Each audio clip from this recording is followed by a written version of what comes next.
today on Country Pocket, we are here with Jenna Torres. The new album is Heaven and Hurt, and the first song you just heard is called Godspeed. Jenna, tell me a little bit about acceptance. Well, I think it's something that I've arrived at. I don't think it's something I started out with. So, or at least I sometimes have to struggle with acceptance, or frequently do. But I definitely think that particular song, Godspeed, really came from a place of wanting so much to take the higher road.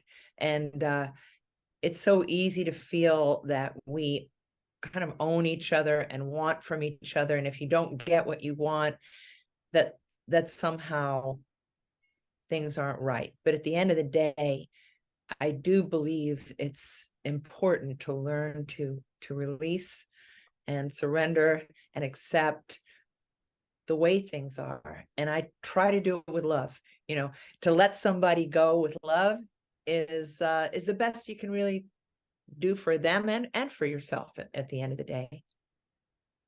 You talk about how certain things are just this season. Would you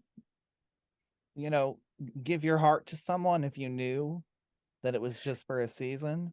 That is such a great question, Trevor, because I wonder if you had the foresight to know, well, this is not going to last. Would you still pour your whole self, your whole heart into someone, knowing that it was just for a time?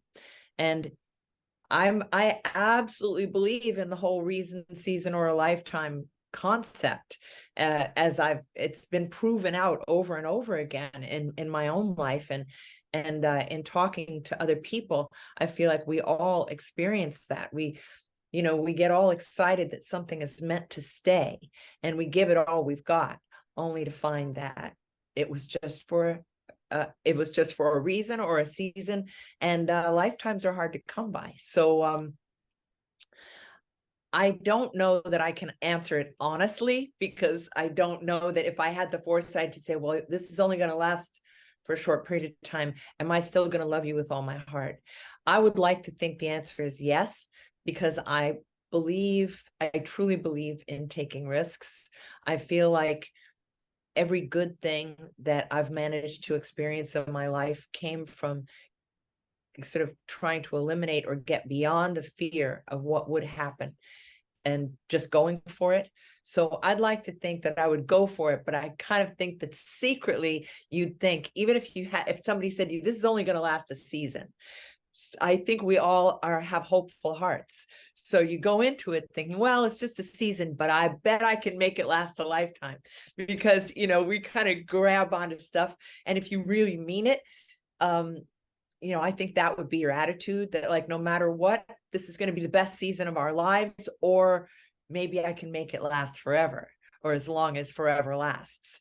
And so I think it's a tough question to answer absolutely, but there's my answer. Yeah, I guess you can't have that foresight necessarily. So You can't, but I do believe you should give it all you got. Why not? Because at the end of the day, at least you can turn around and say, I gave it all I got, all I had. It wasn't meant to last, but wow, while it was happening, I was all in. So in Godspeed, you say that you will cry over it. You have Yes, another song, Just a Mountain. I know it, you say it's just something to overcome, but you don't say it's just a molehill. You say it's just a mountain. So that's how right. important is it to recognize the size of the obstacles, even if you do intend on overcoming them? That's another great question. Um, I think it's very important to acknowledge when a mountain is large and appears to be insurmountable. And frankly, having lived as long as I have walked, over many mountains, managed to get over mountains myself. And I have been with people whose mountains were so great that even as we attempt to ascend, we know that we may never get to the other side of it. We may never get to the top. We may never have the chance to get over the mountain. But I think what I'm trying to say in the song is that no matter how great the mountain, you still have to climb it.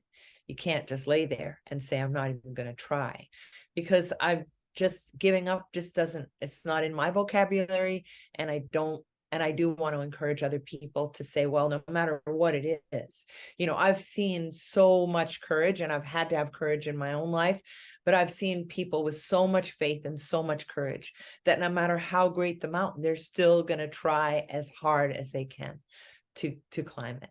And, you may not get that far. You may get all the way to the other side. I think frequently mountains that we think we can never get over, we actually manage to get over. So, but I'm realistic about life. And I know that there are obstacles that are too great and, to overcome. But I still think you just have to have the attitude that it's just a mountain and I'm going to keep climbing. I'm going to keep going no matter what. And that's kind of how I try to approach it and encourage the people that I know and love to do the same. Switching to a new song here. What does being supportive look like to you?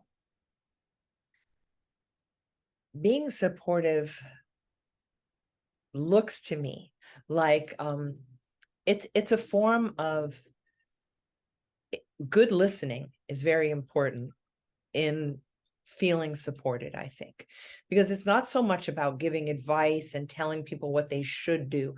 I recently had a conversation about trying not to use the word should, because I do think people have to make their own choices, their own decisions, and ultimately they do. You can tell them all the shoulds in the world. I see we have company. You can throw a whole lot of shoulds at people, but what a person should do is really up to them. So, so being Yes, my supportive, cat has entered the yes, arena. He is enter the trying frame. to Wants a starring role. Okay, you once. you get top billing, cat.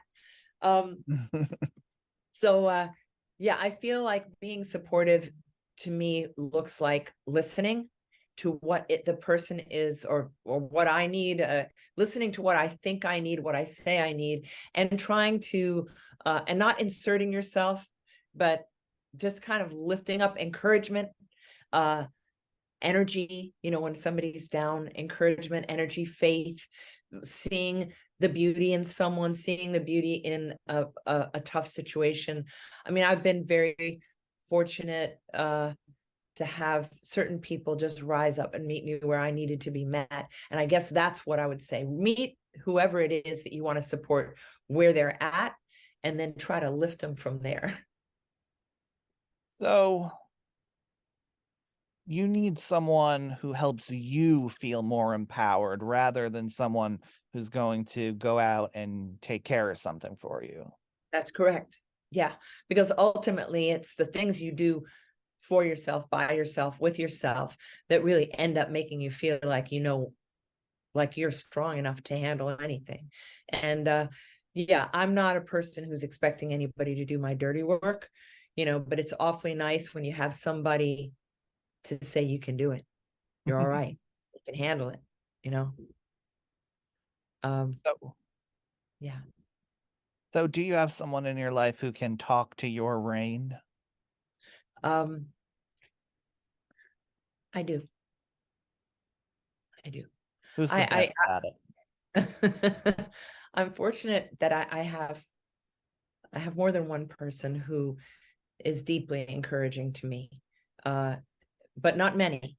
I mean, just it's a very small number, but you only really need to be gotten by one or two people. I find I'm not a numbers girl. Like, I don't need to collect a whole lot of people to get me where I need to go.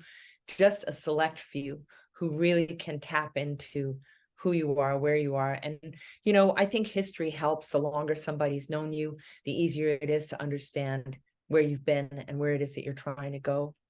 And I do have a few people in my corner right now that make my life sweeter and easier to manage. Well, let's hear Talk to the Rain, and we will be right back.